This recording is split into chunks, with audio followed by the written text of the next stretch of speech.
Hello guys, today's book review is about a fantasy novel. This novel is quite popular. It's the third series of Percy and Olympians, the Titans Curse. It was written by Riordan in 2007. I have reviewed the first and second series of Percy Jackson in my channel.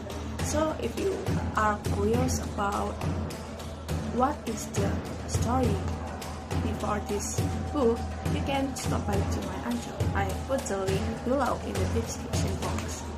Okay, let's move on to the summary. In the book The Titans Curse, it starts with Percy Jackson, Talia Grace, Grover Underwood, and Annabeth Chase going to a school dance. They went to the school because Grover was there and sensed trouble. There are two half-blood kids, Bianca and Nico D'Angelo, who need help. They were targeted by a manticore, a dangerous beast which is surprisingly their principal, Dr. Thorne. Percy saved the D'Angelos, but the manticore took Annabeth instead. Artemis and her hunters appeared right after the incident. Artemis, goddess of the hunt, set out to stop a highly dangerous monster. No one wanted her to leave, but she insists it was her destiny. Everyone went back to Camp Half-Blood while they were devastated by Annabeth's capture. Percy visited the oracle in the attic of the big house for information on how to find Annabeth and Artemis. The oracle doesn't answer until the annual Capture the Flag game between the Hunters and the Half-Bloods. A prophecy was messaged by the oracle in front of everyone at camp. By just going off of what the oracle had said, Grover, Talia, Zoe, a hunter, Percy, and Bianca must complete the prophecy and save Artemis and Annabeth. Along with trying to save the goddess and demigod, they must keep the Ophiotaurus safe. The Ophiotaurus wields power that, if put in the wrong hands, they could destroy Mount Olympus along with other gods and goddesses.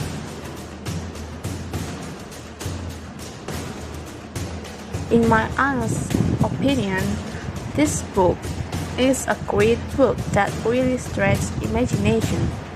This book, along with the rest of the series, is humorous, adventurous, and has some part sad.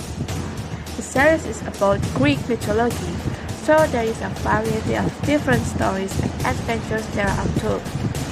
I decided to read this book because I'm a big fan of Percy Jackson series. I really love how Riordan made the characters and plot. But at the first chapter of this book is a little bit confusing because of the new character, Talia. The previous book, The Sea of Monsters, the second series, ended with Talia back to her human form after all this time being a treat to avoid from dying.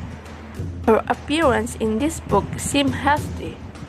There's a time gap where the story in the third book appears a few months after the story in the second book. So, when I read this book, I feel like, wow, who is Talia? How can Percy suddenly get close to her doing mission together? It's like a lot of things are untold. And for overall rating, I will give this book 8 out of 10. So what I like the best of this book is the story. What makes it interesting because it's how Riordan combined the Greek mythology with modern world. Imagine how funny is Apollo, which in Greek mythology he rides a sun chariot, but in this book he rides a super hot sports car instead in order to pull the sun across the sky. And what did I like earliest is I think it's how Riordan put Talia as a new character. It just seemed too hasty.